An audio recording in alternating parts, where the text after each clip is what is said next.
नमस्कार दोस्तों, आज हम सुनेंगे नवरात्रि के दूसरे दिन की पावन कथा।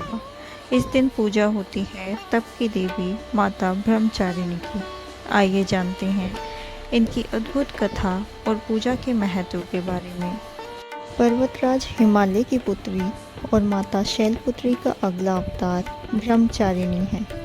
जब माता शैलपुत्री ने अपने पूर्व जन्म सती के रूप में शिव जी के लिए अपना शरीर त्याग दिया था, तब वे अगले जन्म में हिमालय के घर पुत्री के रूप में उत्पन्न हुई। इस जन्म में उनका नाम हुआ पार्वती। बचपन से ही पार्वती बहुत ही शांत, विनम्र और तपस्विनी स्वभाव की थी। नारद जी ने उन्हें बताया कि वे भगवान शंकर को पति के रूप में प्राप्त कर सकती हैं अगर वे कठोर तपस्या करें। इस पर माता ने संकल्प लिया और वन में जाकर वर्षों तक कठिन तपस्या की।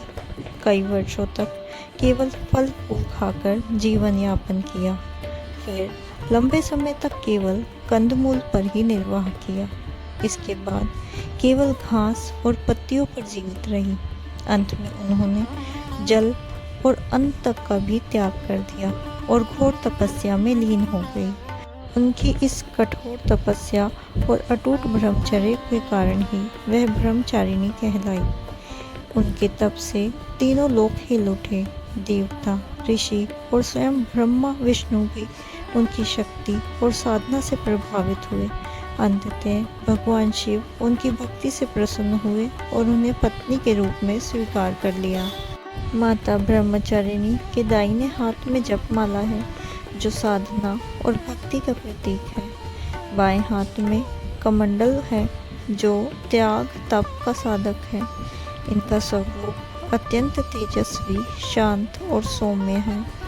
माता ब्रह्मचारिणी की पूजा से साधक को धैर्य और संयम की प्राप्ति होती है। जीवन में विजय और सफलता मिलती है। साधना करने वाले भक्त को सिद्धि और मोक्ष की प्राप्ति होती है। अविवाहित कन्याओं को योग्य वर मिलता है और दाम्पत्य जीवन सुखमय बनता है।